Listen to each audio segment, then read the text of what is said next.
สานตัวม้าเอาตอกมา5 เส้น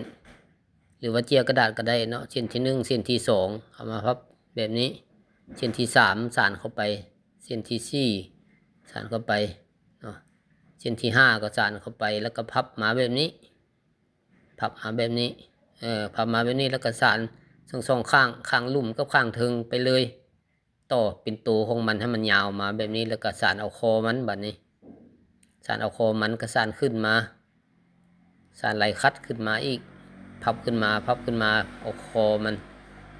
เนาะได้ส่วนคอมันแล้วก็เฮ็ดส่วนหัวส่วนซบมันพับออกมาแบบนี้พับมาแบบนี้แล้วก็มาเกี่ยวสอดเข้าให้มันอยู่ตัวแล้วก็ตัดออกเนาะแล้วก็ตัดส่วนมันออกตัดเห็ดเป็นตีนเป็นหัวเป็นหางจะได้แบบนี้